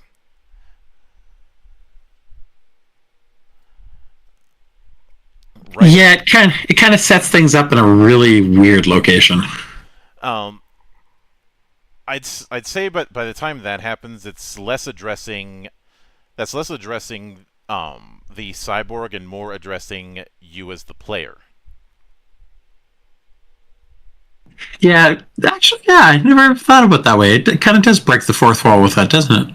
Mm-hmm. I mean, yeah, these days there's plenty of games that know their games kind of motifs, but but that motif seems to mostly be done in horror or horror adjacent games, or times where somebody wants to go a bit silly with things, like say when Metal Gear breaks the fourth wall.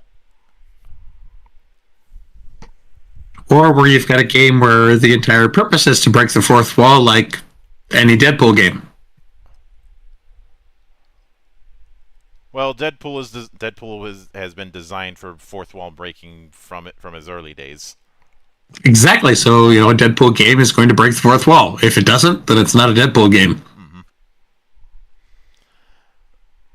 But in do in in doing so, there's kind of this implication that the that the cyborg is through the rampancy process becoming less human and more of something akin to what the Yarrow were. Essentially, the creation of a extra dimensional being. And of course, when the final stage of that at the end of the universe is the end of the game and the end of the the trilogy, which is probably why the attempts to do a marathon follow-up, which would eventually become Halo, ended up becoming as such. Because there's not a whole lot of... I've mentioned this elsewhere, but the Marathon trilogy is a very closed story. Yeah, it's close, but in some ways, because of the fact that Marathon Infinity does deal with multiple timelines, you can literally say it's got its openings, but it's just very strange ones. Very strange ones, and ones that would be very difficult um, to present to both newcomers and old timers.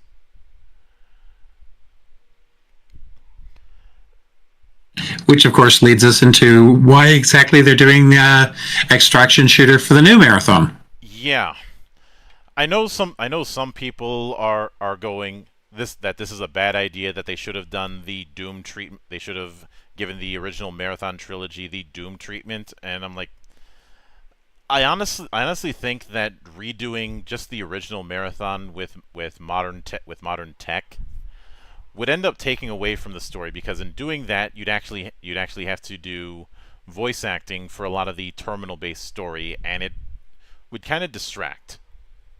Yeah, and some of the charm of the old terminals was the whole glitchy nature of the text. And I'm not saying you can't do that with voice acting, but it would be very difficult to do it with voice acting. Exactly, it's just not as effective.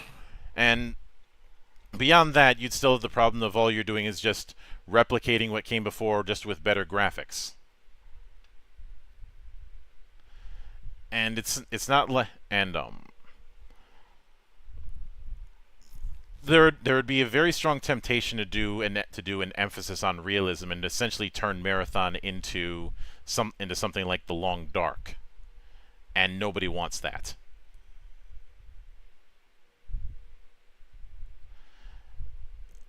Nobody wants a giant bear beating them up in the middle of the frozen wastelands?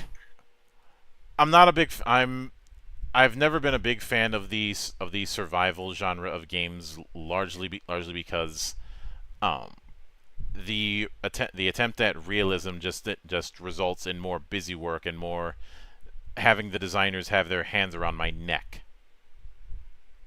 Yeah, I've watched some people playing Long Dark, and I'm like, not my thing. And I'm not limiting it to the Long Dark. Things like the Forest, or just a lot of those crafting and survival games just don't appeal, because of the fact that I would rather have a game that presents its own experience than a glorified sandbox where I'm expected to make the experience. If that makes any sense. Yeah, I understand. For me, I kind of like some of the crafting, survival crafting games, especially ones like Conan, Exiles, and Ark. Mm-hmm. Although Ark, I'm walking away from right now. I've heard some things regarding Ark and how it's developed. It's not the development that's the problem; it's their current publisher that's the problem. Ah. Though, as an aside, when it comes to this obsession with sevens, I'd be remiss if I didn't point out the um, plan for world domination. Jay Bright, what are we going to do tonight? The same thing we do every night, Pinky. Try to take over the world. Narf. Because this was a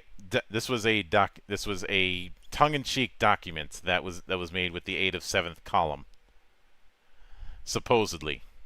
Um, although one of the steps although the steps were very interesting.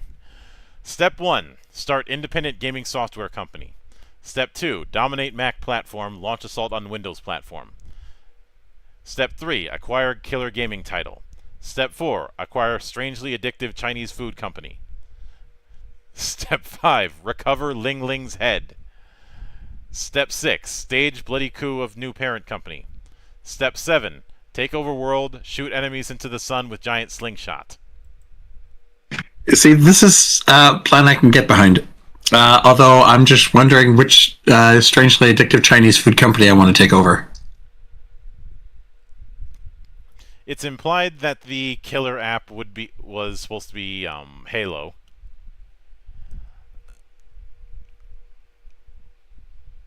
Um, Yeah, unfortunately, Microsoft decided that Mac couldn't have it. from what I heard, from apparently the Chinese food company was Ming Choi, which was a restaurant that they had frequented in Chicago. Somehow that does not surprise me. Mm-hmm.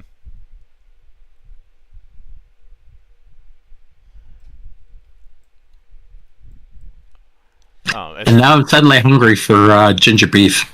and as far as Ling Ling, it was a dog's head, supposedly kept somewhere in the Bungie offices. Does that not surprise me of these guys? They were nut jobs. Although they claimed when Ling Ling's jar is broken, out Nop would be made. Pong 2. Oh my god, they were a bunch of lunatics. I loved them. Mm-hmm. And yeah, if somebody's thinking, isn't Nop just Pong spelled backwards? Yes, that's the joke. It was a Pong clone. Not the most unique Pong clone, but definitely a Pong clone. Though apparently the original name for Halo was supposed to be Covenant, but Paul Russell didn't like it.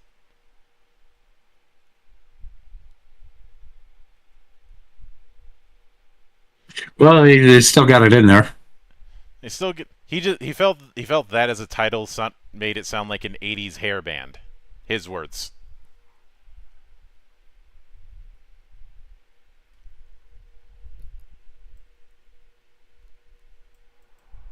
Halo was just one of like 8 names that was suggested as an alternative.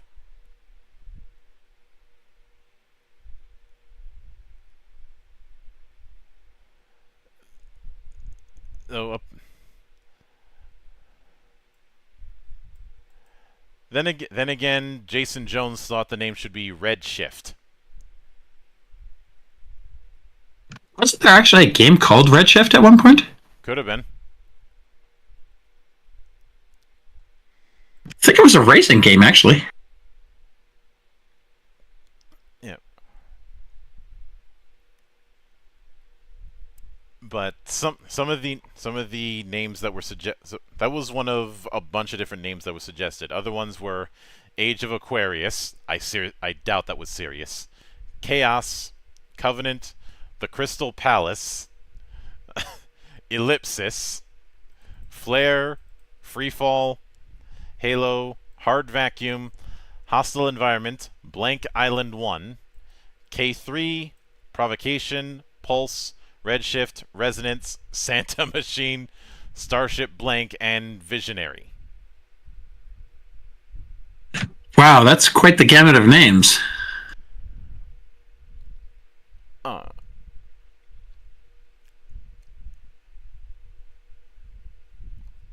Also, the reason why the Kirkland campus was made was because Bungie had felt that moving to the Millennium campus in Microsoft stifled them.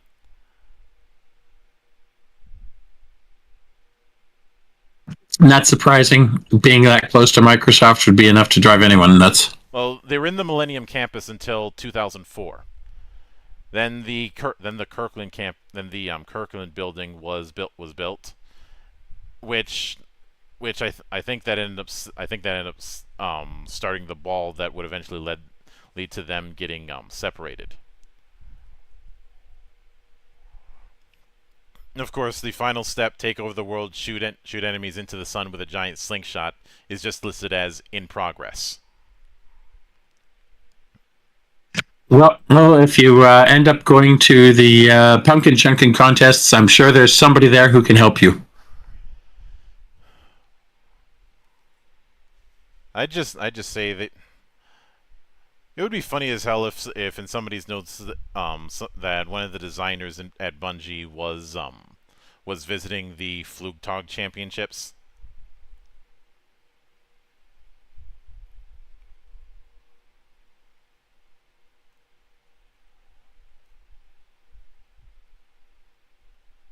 I just found the Bungiepedia entry for Ling Ling, and oh my god.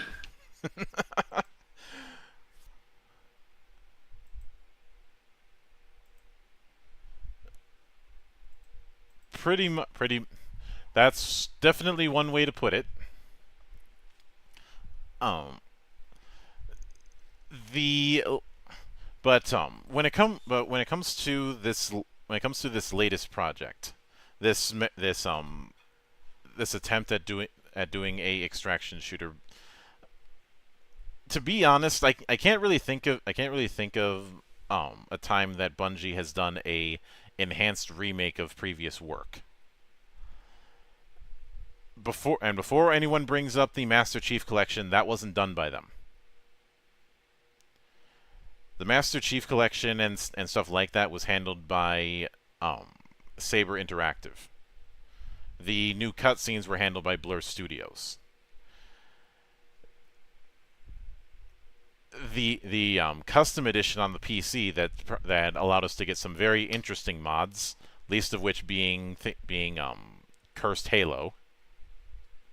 Oh God, I hope. Have you ever seen anyone play Cursed Halo? Never even seen it. The first thing that was done was turn the normal pistol into the reverse throwing pistol. But for okay, I recognize every single word in that sentence, but I do not see how they go together.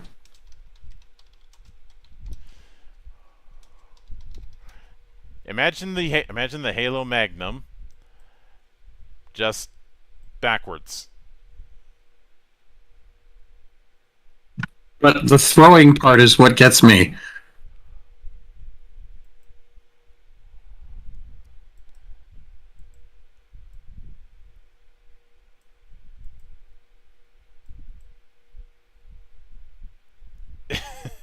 That's the main way you're supposed to do damage, because if you fire the thing, you're shooting yourself. I can see that, but oh my god, that's just messed up.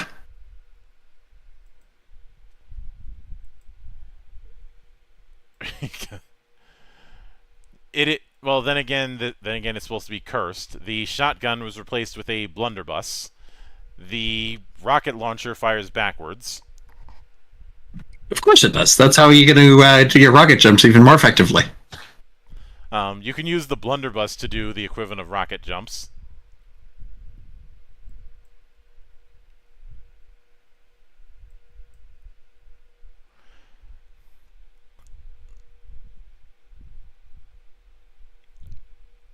But there was also the fact that that they at the designer of the mod added in other things like a bit crushed version of the plasma rifle,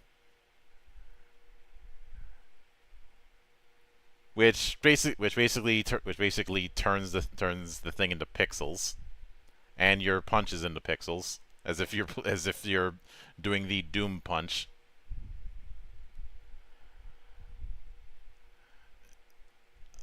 But this is the same guy who decided to see how long can we how much can we mess with warthogs.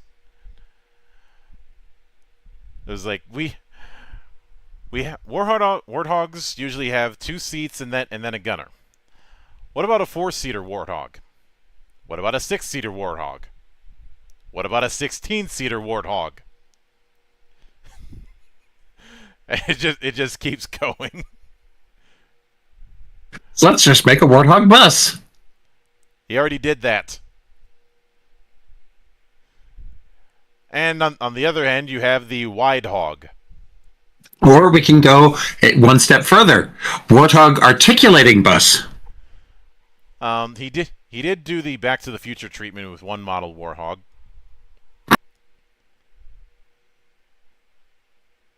It's basically imagine a warthog that controls like a ghost.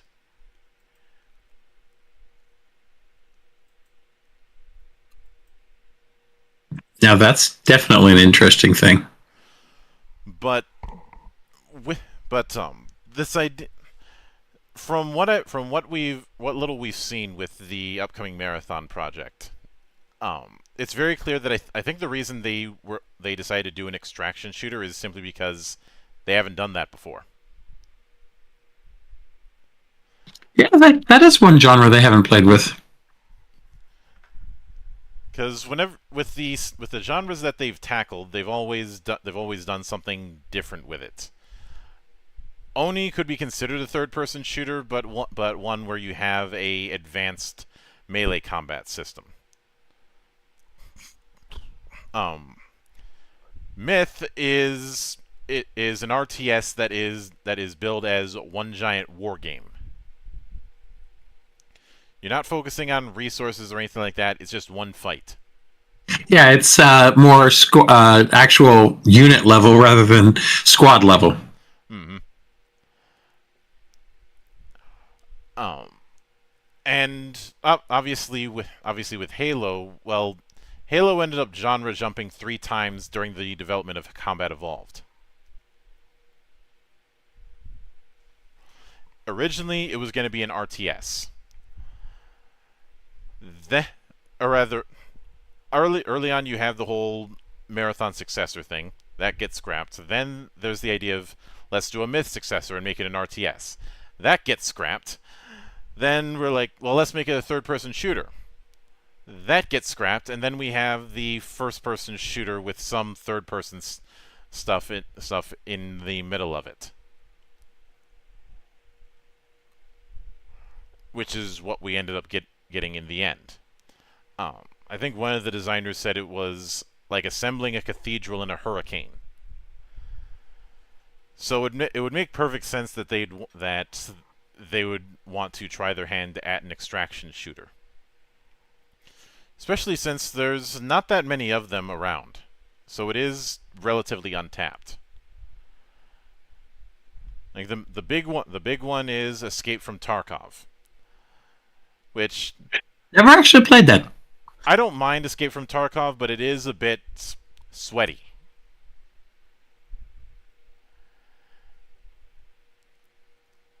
Although I do like some of the ridiculously stupid things you can do with gun customization within it, but it is a bit it's not exactly the most noob friendly, and that's why I think Bungie handling it would be interesting, because they have geared towards making their games far more accessible than in their early days. And well, with Halo, one of the design goals that they had with the multiplayer was to treat it like a party game, which it certainly is. There's a reason why everybody loves Blood Gulch. Oh, and what is that? It's one of the perfect spots to fuck around. But then you'll find out. Yes, but the point is that multiplayer was not meant to be the hardcore twitchy affair that you would see with other shooters.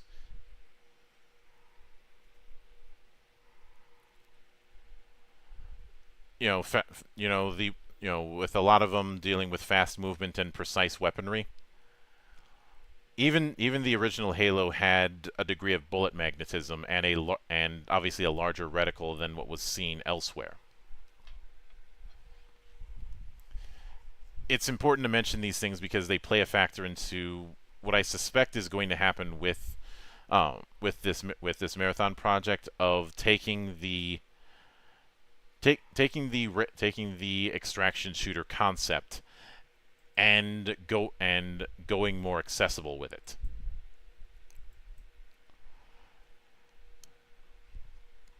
Yeah, if anyone can do it, I think they have the opportunity, and if they can pull it off and make it accessible, all the power to them. I would love to see it. Heck, I'd love to try it. I'm definitely going to. Though I will consistently call out folks who think that that them doing an extraction shooter in this sense is a bad idea. Because, as mentioned before, unless you're doing a prequel or another timeline, each of which have their own problems, there's nowhere really else you can go with Marathon. Well, you kind of can, because remember, they were looking for a timeline where it would go, where I'm not even going to try and pronounce the name, goes back to sleep. So this could be after that timeline, but they've already left that timeline. So this is just the continuation on in that timeline. Yeah, there's not a whole lot you can, even with that. There's not a whole lot you could do. Well, not from where the player was, but there's an entire universe out there. Hmm. And even with that, the you'd have a doing it in that sense. You'd have a bunch of people who would this would be their first entry, and the more backstory you have to do, the bigger problem you're gonna have. Yeah, that's going to be the biggest issue is how they're going to handle the backstory. Which is the reason why I say that that would not be a good idea. And it'd be interesting to possibly do a prequel regarding the Martian uprisings, but the problem with that is we know how that story would end up ending.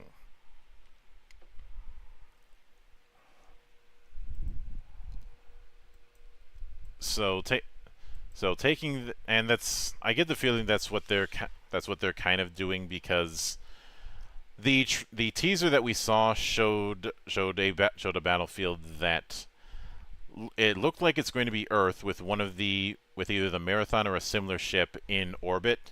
Because remember how those ships were meant to be used. Go into a planet, grab supplies, then go off and drop them somewhere else years down the road. Because remember, it took centuries just to get to Tau Ceti. That is true. And and and in the process of doing that, it's talked about how the cyborgs were far too good at their job, which is why they were banned.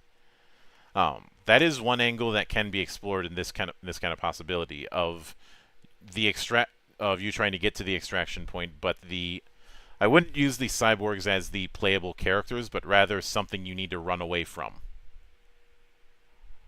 Well, from what I've been seeing on it, you're not actually a cyborg anyway. Yeah, just saying it'd be a good way to throw in a monkey wrench for the players, so that it's not just other players that you need to contend with when it comes to getting out. It's also the cyborgs. Yeah, I have a feeling they probably will bring that in. You know, treat the cyborgs essentially like Nemesis in Resident Evil 3.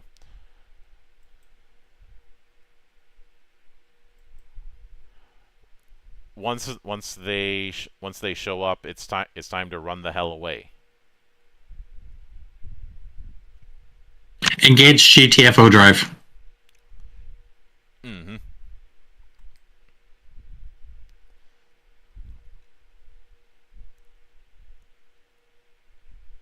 But but I think that's as I think the coda overall is that while certain games did what Marathon was doing better, it's nevertheless important to look at Marathon from a historical context.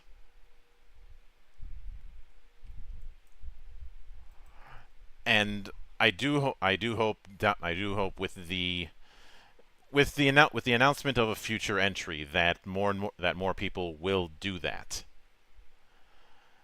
I mean, we already saw how the review that Mandalore gave allowed a new set of eyes to be looked on to the series.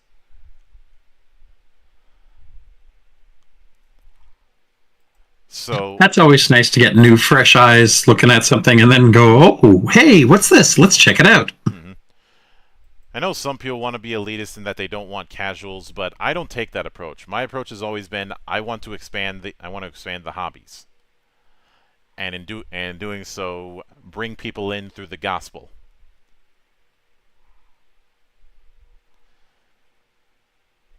Because remember, I'm on a mission from God. You got half a pack of cigarettes and a quarter tank of gas? It's dark and we're wearing sunglasses. Let's roll. But that's as good of a coda as any for this particular episode. We will be back with GeekWatch next week. Hopefully with more people. Yeah, that's the plan. We just ended up with a bad run of luck this week. That being said, I will be on the interview train for a good chunk of the week. I don't plan on doing any double shots, and of course I'm not working Saturday because that's my birthday.